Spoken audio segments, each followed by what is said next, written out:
l'onction qu'il avait, a reçu le conseil de la part de son beau-père. N'est-ce pas? Oui. Moïse a reçu le conseil de sa part de son De beau-père, Jéthro. de Jéthro. Et il y a quelque part aussi, quand le fils, je me souviens, la Bible nous fait comprendre, apôtre, que la nuée conduisait les enfants d'Israël pendant le jour. Et la colonne de feu les conduisait pendant la nuit, pour leur montrer un lieu où ils vont camper. Mais curieusement, j'étais très surpris de voir que malgré la colonne de nuit, la colonne de feu, Moïse à un moment donné a supplié l'enfant de Jéthro en lui faisant comprendre que tu connais mieux le désert. Viens avec nous, nous allons te faire du bien quand Dieu nous fera du bien. Donc si quelqu'un qui a la présence visible de Dieu demande encore conseil, comment un homme peut-il se lever un matin et dire non, je suis autosuffisant, j'ai l'onction, j'ai tout ce que j'ai besoin. Quelqu'un doit revenir sur ses pas. Quelqu'un doit revenir sur ses pas, Révérend Charlie. L'Église doit prendre conscience, ou alors les leaders doivent prendre conscience. L'Éternel, Jésus vient enlever une église sans tache ni ride. Une église, pas, je dis bien une église. Les leaders doivent s'humilier. Les leaders doivent reconnaître. Il y a certains qui se fabriquent des pères selon leur cœur. Yes, c'est vrai. Très important. Très important. Très important. Il y a des fils qui se fabriquent des pères selon leur cœur. Un père qui ne peut pas le réprimander. Ce n'est pas ça. Il n'y a pas de la peu près, il n'y a pas de cafouillage. Un père qui ferme la bouche avec des offrandes. Il n'y a pas, tant que les valeurs, les principes du Dieu le Père, Dieu le Fils et du Saint-Esprit qui ont la même volonté, qui ont les mêmes principes, ne s'accordent pas dans ta vie, il y a erreur quelque part. Il y a erreur. Et là, tu es en train de faire du mal au corps, à l'église.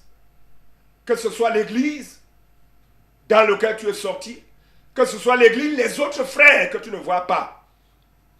Parce que le diable est en train de voir, et la société est en train de voir.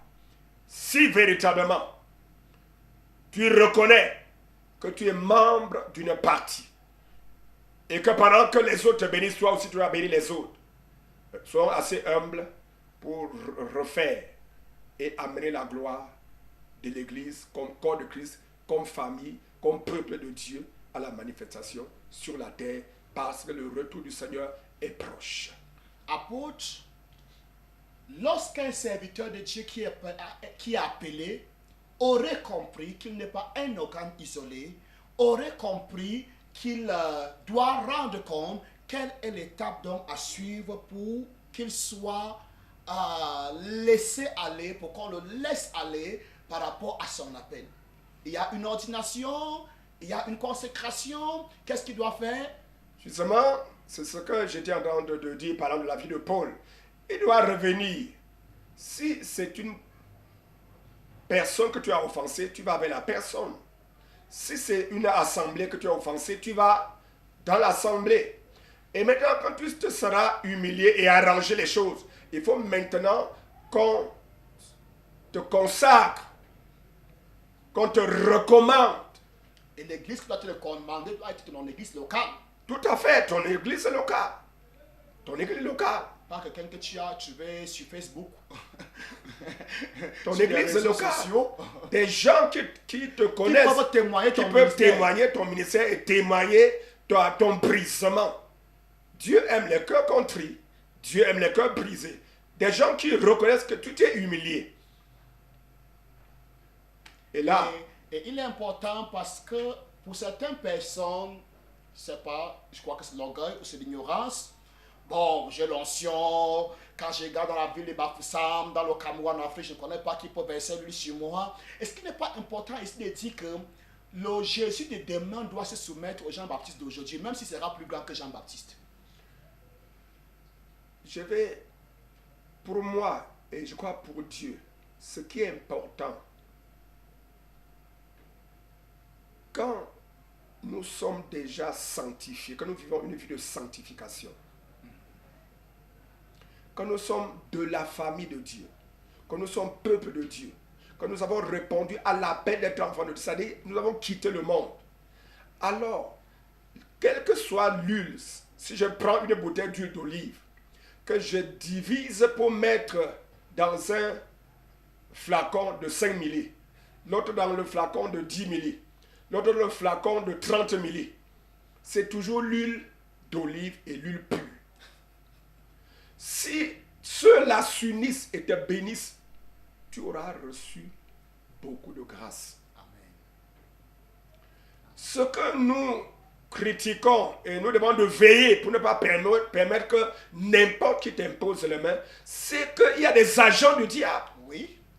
Il y a des gens qui vivent dans la rébellion, qui vivent dans la sorcellerie, dans la divination, dans l'enchantement, qui sont occultiques, qui ont la mauvaise onction, la mauvaise huile, le mauvais esprit, le mauvais comportement. Et quand ces personnes t'imposent les mains, ils te transfèrent l'esprit de l'erreur, l'esprit du diable, l'esprit de débauche, l'esprit d'ivrognerie, l'esprit de mensonge. Mais dans cette famille-là, dans cette famille dont nous parlons, dans ce peuple dont nous parlons, tous ceux qui sont sincères, je ne dis pas que quand quelqu'un est appelé en un jour, tu es déjà sanctifié, mais ceux-là sont vrais. Toute personne qui est appelée de Dieu est mise à part, même s'il y a encore des erreurs dans ta vie, mais tu es sincère. Oui. Et c'est cette sincérité, c'est cette honnêteté, c'est cette droiture de cœur, c'est cette humilité dans l'esprit que Dieu recherche. Dieu ne vient pas dire que tout d'un coup les gens doivent être parfaits. Non. Non.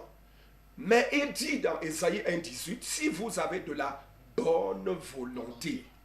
D'ailleurs, que personne n'attendait la perfection aussi longtemps que nous sommes dans ce corps. Donc aussi, les pères ont des faiblesses, mais les enfants ont aussi des faiblesses. Je veux dire, on doit mettre notre attention sur ce qu'on a besoin dans la vie d'un père. Si Abraham n'a pas été parfait, qu'est-ce que quelqu'un doit attendre aujourd'hui d'un père aujourd'hui? Donc, nous sommes David n'a pas été parfait. David n'a pas été parfait. Donc, nous sommes en train de dire, il devient seulement, il est très important, il est même fondamental, il est au-delà de toute imagination de savoir que lorsqu'on est appelé, on doit se soumettre à quelqu'un d'autre, on doit rendre compte, parce qu'apôtre, il y a un sérieux problème, surtout avec nous pasteurs africains. J'ai fait face au moins 2 personnes, 2 Africains, qui écrivent des livres, mon apôtre, mais ne lisent aucun livre tout en disant que Dieu ne nous a pas demandé de lire un livre. Mais quand ils écrivent ce livre-là, c'est pour qui lisent. C'est l'ignorance flagrante. L'esprit d'autosuffisance. C'est l'esprit d'autosuffisance. Je ne peux rien recevoir de qui que ce soit. C'est l'esprit d'égoïsme. Je suis capable d'ordonner les autres, même comme personne n'est capable de m'ordonner. Je me rappelle un jour,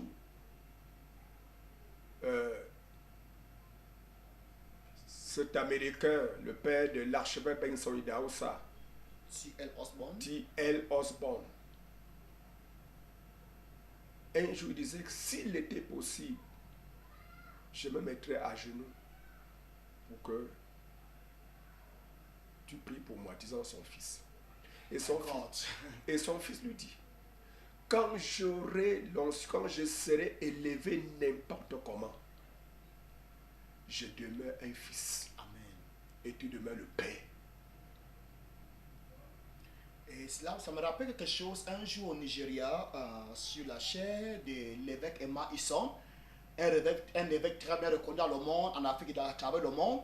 Un jour, sur sa chaire, Papa Billy Lubanza a dit, Emma Ison, my friend, Emma Ison, mon ami. Il a crié, dit, papa, je ne veux pas mourir. Comment peux-tu m'appeler ton ami? Je suis ton fils. Moi, je crois que de telles humilités vont nous amener quelque part et très loin avec le Seigneur. Nous allons profiter une fois de plus pour dire à quelqu'un, certainement Dieu t'a appelé et tu ne fais pas le ministère juste pour 1 an, ni pour 2 ans, ni pour 3 ans, ni pour 5 ans, mais Dieu t'a appelé pour que tu fasses l'œuvre jusqu'au jour où il va t'appeler dans la gloire. Il est donc très important, en t'humiliant, tu te fais du bien à toi-même. En étant orgueilleux, tu te fais du mal à toi-même. Tes fils ne vont pas te quitter parce qu'ils te voient être à genoux devant une autre personne qui prie pour toi. Tout au contraire, tes fils sauront que si un jour ça ne va pas avec notre papa, nous avons une personne chez qui on peut aller se plaindre. C'est pas ça, mon apôtre? Tout à fait. Tout à fait. Nous savons que notre papa aussi rencontre quelque part. Il rencontre aussi à quelqu'un d'autre. Il est très important de savoir que lorsque vous êtes appelé, vous devez aussi avoir quelqu'un chez qui vous devez rendre compte. Deuxième des choses, vous devez comprendre que vous n'êtes pas un organe isolé. Troisième des choses, vous devez laisser que toute l'église dans son ensemble vienne témoigner votre ministère. Jésus, bien qu'il soit le Fils de Dieu, a laissé qu'un homme mortel puisse témoigner son ministère. Il devient très important, il est très important qu'un être humain, même si Dieu s'est révélé à vous comme il s'est révélé à Paul, vous avez besoin d'un Ananias qui pour dire, je connais cet homme. Vous avez besoin d'un Barnabas pour dire, Ananas a été avec cet homme et j'ai été avec cet homme. J'ai vu cet homme prêcher, j'ai vu cet homme parler franchement de Jésus-Christ. Pour ne pas susciter plus de suspicion dans le corps de Christ, parce que nous savons qu'il y a des enfants de Dieu qui sont véritablement appelés, mais qui n'ont aucun témoignage ou aucun des pères n'est prêt à dire, je connais cet enfant, j'ai vu ses débuts. Certainement, vous avez reçu quelque chose. Apôtre, est-ce qu'on peut toucher le deuxième point de cette journée, les joies et peines du serviteur de Dieu? Oui. Et je crois que c'est important. Toute personne qui est appelée doit éprouver des peines et des joies. Et je vais dire que, premièrement, les joies sont les joies du Saint-Esprit. Amen. Si nous tirons notre joie de quelque chose extérieur à nous, c'est que nous ne sommes pas différents des mondains.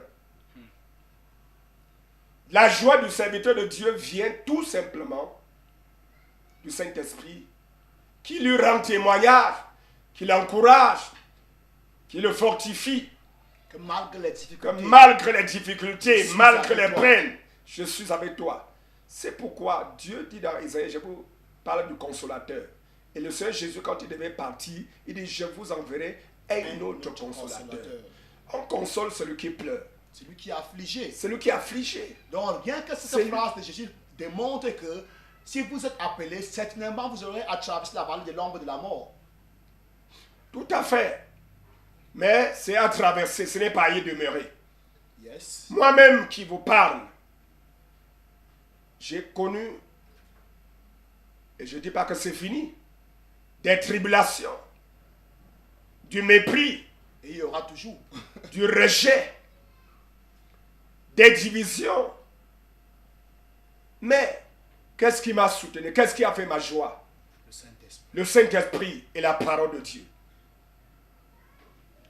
En méditant chaque jour, parce que la Bible dit dans Jérémie 17, c'est maudit soit l'homme qui se confie dans l'homme, qui prend la chair pour l'appui. Donc nous, l'appelé, c'est que c'est Dieu qui m'a appelé et Dieu prendra soin de moi. L'appelé, c'est que il y a le Saint-Esprit que Dieu m'a donné et il est ma consolation. L'appelé connaît qui est la parole que Dieu m'a donnée et cette parole me nourrit. C'est ça, les joies. Les peines, c'est quoi? C'est que l'appelé souvent est très incompris. Yes. L'appelé est très incompris. Puisque c'est lui seul qui a entendu la voix. C'est lui seul qui sait là où son maître le conduit. Mais il y a des prétentieux qui veulent dire à l'appelé, ah, tu as raté la vision. Ah, tu n'es plus avec Dieu. Ah, tu aurais déjà des avions, tu aurais déjà construit ton église. Tu aurais déjà bâti ta maison, tu te serais déjà dans des choses. Mais ça, c'est la pensée de l'homme. L'appelé souffre des critiques, du mépris, même de sa propre famille. Même Jésus en a souffert. Ta famille te méprise, ta famille te rejette. Ta famille dit que tu es entre la sorcellerie. Ta famille dit on ne te comprend plus. Ta famille dit les choses que tu faisais. Tu fais ceci, mais maintenant on ne comprend plus. Tout cela, c'est les peines de la pérille. Et c'est normal. Hébreux 5 et 6 nous disent que même Jésus, bien qu'il fût fils, a appris l'obéissance par les choses qu'il a souffertes. Et la souffrance fait partie, c'est l'école de la pélée. Parce que Dieu nous appelle et nous répondons à l'appel avec notre héritage social, avec notre héritage familial, avec notre héritage mondain. C'est-à-dire, ça peut être l'intellectualisme, ça peut être... Il faut que Dieu nous passe par le désert. Parce que dans... Qu'est-ce que c'est dans quoi? Deutéronome, je crois Deutéronome 8, où Dieu dit, je vous ai fait passer par le désert pour voir qu'est-ce qui était dans votre cœur. Pour vous éprouver. C'est pour vous éprouver. Et l'épreuve n'est pas de la haine, ce n'est pas un mauvais traitement divin. C'est des tests. C'est des tests pour ton évaluation, pour ta croissance spirituelle, pour ta maturité, pour aiguiser ta conscience, pour aiguiser ton intuition, pour aiguiser ta marche avec le Saint-Esprit. Sinon, comme dit Washmané dans son livre L'homme spirituel, tu vas prétendre, peut-être tu vas prendre des bonnes initiatives, mais ce sont des choses qui viennent de ton âme, ce sont des choses qui viennent de ton intelligence, de ta volonté personnelle. Dieu dit si vous allez de la bonne volonté, mais il ne dit pas que ce sont nos bonnes volontés qui doivent nous accompagner. Nos bonnes volontés nous poussent à Dieu pour que Dieu nous donne le pouvoir, pour que Dieu nous façonne. Toutefois, quand nous serons éprouvés, si nous avons de la bonne volonté, dis que ta volonté soit faite, mon Père. Le Seigneur Jésus disait dans le jardin de Gethsemane, dans Matthieu 26, que s'il était possible que cette coupe s'éloigne de moi, non pas ma volonté, mais la tienne, mon Père. C'est ça manifester la bonne volonté. Être toujours soumis à celui qui est appelé. Et alors, l'appelé, je veux dire la peur, l'homme, c'est lui qui sait qu'est-ce qu'il a enlevé dans ta vie. Quel comportement il doit enlever. Quelle saleté il doit enlever. Quelle souillure il doit enlever. C'est pourquoi l'humilité, l'obéissance nous permet d'être nettoyés. Et ça passe par des peines. Mais la joie, c'est que à tous les coups, tu vois comment Dieu t'utilise. Tu vois comment les gens sont guéris, délivrés. Tu vois comment tu pries, le Saint-Esprit descend. Les gens sont baptisés du Saint-Esprit. Tu vois comment Dieu confirme tes paroles selon Marc 16. Il dit qu'il va confirmer ses paroles. Quand tu vois que les gens disent, ah, tu es humble, tu nous es utile. C'est ça ta joie. C'est la joie de l'appelé. Donc, je crois que nous n'allons pas beaucoup nous retarder là-dessus. Tout appelé doit passer par la vallée de l'homme de la mort. Doit passer par les critiques, par les calomnies, par le mépris, par le rejet, par l'incompréhension, par les accusations. Mais il y a un moteur qui produit la joie en nous. C'est pourquoi, quand tu lis les actes des apôtres, toutefois quand le Saint-Esprit descendait sur les gens, le premier signe c'est la joie. La figure n'est pas froissée. On est toujours rayonnant. La gloire de Dieu brille sur nos faces. Parce que c'est ça la joie de l'appelé. C'est la joie du serviteur. L'apôtre Paul dit, pour d'autres, ils croient que nous sommes pauvres, mais pourtant nous enrichissons plusieurs. Il dit, on nous regarde comme mourants, pourtant nous sommes toujours vivants. On nous regarde comme des rejetés, mais pourtant nous sommes acceptés. Nous lisons ça dans 2 Corinthiens 6 et 2 Corinthiens 12. Les douleurs de l'appelé, les souffrances de l'appelé. L'apôtre Paul, quelle épreuve n'a-t-il pas eu? Quelle souffrance n'a-t-il pas eu? Mais dans tout cela, il dit, je suis plus que vainqueur. Je suis content. À la fin, il dit, j'ai terminé ma course. J'ai combattu le bon combat. J'ai gardé la foi. Apôtre, quelque chose me touche particulièrement dans la vie de l'apôtre Paul. et qui semble être différent par les différentes réalités d'aujourd'hui. Aujourd'hui, un apôtre est connu beaucoup plus par une grande cathédrale, des grosses voitures, mais lorsque l'apôtre donne les signes de son apostolat, lorsque Paul fait connaître les signes de son apostolat, il fait comprendre que 5 fois j'ai reçu des Juifs, 39 coups, 40 coups moins 1, j'ai fait naufrage, tantôt dans la famine, j'ai passé toute une nuit dans l'abîme. Donc, quand Paul donne les signes de son apostolat, il parle beaucoup plus de la persécution, des temps difficiles. Donc, on ne peut pas prétendre qu'on est appelé et vivre vraiment dans le confort de ce monde. En fait, Jésus nous a fait comprendre que lorsque les hommes de ce monde nous acceptent, quelque part, on doit comprendre qu'on a fait fausse quelque part. Et je vais encore dire, certainement, c'est une vallée que l'on traverse. Homme de Dieu qui nous suit maintenant, femme de Dieu qui nous suit maintenant, la vallée de l'ombre de la mort est juste un chemin que nous sommes en train de traverser. On ne doit pas demeurer là-bas pour toujours. Et je crois qu'il est important que nous fassions vite pour pouvoir vite traverser cette vallée, pour pouvoir traverser l'ombre de la vallée de la mort. Et nous disons toujours que derrière chaque gloire, il y a une histoire. Et il y a quelque chose qui dérange un petit peu à nos jours. Un homme de Dieu a dit, ou bien qu'a dit, beaucoup ne sont pas trop dérangés quand il faut suivre le chemin du calvaire. Ils vont suivre le chemin du calvaire, mais la difficulté majeure c'est quoi? Dès qu'ils arrivent sur la montagne de Golgotha, ils plantent tout à fait leur croix, mais ont de la peine à monter sur la croix. Ils tournent autour de la croix, et pour finir, je ne sais pas trop. Et je crois que c'est le docteur Elizabeth Fondon qui disait ici, avoir un crayon HB est une bonne chose. Mais ce crayon ne peut pas être utilisé jusqu'au jour où on doit mettre ce crayon dans un taille crayon.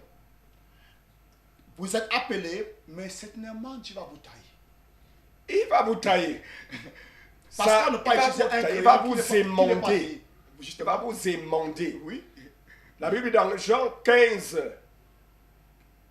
Que aussi